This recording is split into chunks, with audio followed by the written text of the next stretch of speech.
భ్రష్టుడు అంటే ఎవరు? కోల్పోయినవాడు, పోగొట్టుకున్నవాడు,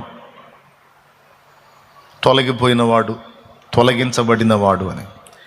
ఏశావుని గురించి ఏమంది? ఒక పూట కూటి కొరకు జ్యేష్ఠత్వపు హక్కును అమ్మేసుకున్న ఏశావు లాంటి భ్రష్టుడు. ఆ ఒక్క మాటతో వదిలిపెట్ల మళ్ళీ రెండో మాట వాడాడు, వ్యభిచారి అని. ఎందుకు వ్యభిచారి అనే పదం వాడాడంటే, జీవము గల దేవుణ్ణి విడిచిపెట్టి అన్యమైన వాటి వైపు వెళుతున్న వాళ్ళల్లా కూడా ఆ లిస్టులో చేర్చబడ్డట్టు గ్రంథం సాక్ష్యం ఇస్తుంది. ఇశ్రాయేలు యెహోవాను సేవించాలి, కానీ యెహోవాను సేవించకుండా వాళ్ళు వేరే వాటిని సేవించినందుకు వారు నన్ను విసర్జించి బయలు దేవతతో వ్యభిచరించుచున్నారు అని రాయించాడు గ్రంథంలో. అర్థమైందా? నన్ను విసర్జించి బయలు దేవతతో వ్యభిచరించిది. చూస్తారా? హోషేయ గ్రంథం ఒకసారి తీయండి.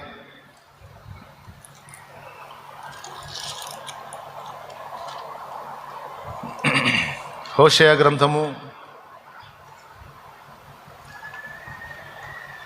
2వ అధ్యాయము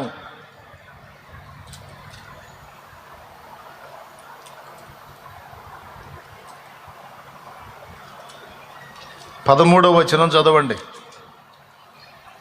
అది నన్ను మరచిపోయి నగలు పెట్టుకొని శృంగారించుకొని బయలుదేవతలకు ధూపము వేసి ఉండుటను బట్టి దాని విటకాండ్రు అంటే దానితో వ్యభిచరించిన వారు. విటకాండ్రు అంటే వ్యభిచరించిన వారు. వెంటాడి ఉండుటను బట్టి నేను దాన్ని శిక్షింతును, ఇది యెహోవా వాక్కు. చాలు. విటకాండ్రు అంటే ఏంటో తెలుసా అండి? ఈ ఒక చోటే కాదు, 10వ వచనం చదువు.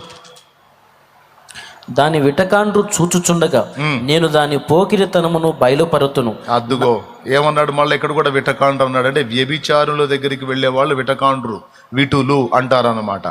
అంతటితో అయిపోలా. ఇదే మాట అనేక చోట్ల మాట్లాడాడు దేవుడు.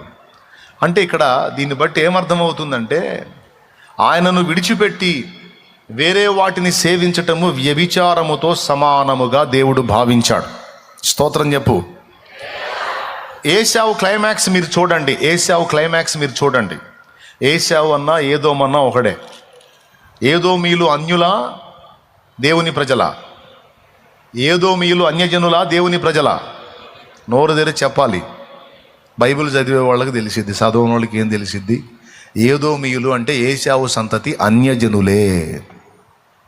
మరి దేవుని ప్రజలు ఎవరో తెలుసా? యాకోబు పిల్లలు దేవుని ప్రజలు. అప్పటి నుంచి ఇప్పటిదాకా ఇజ్రాయెల్ దేశం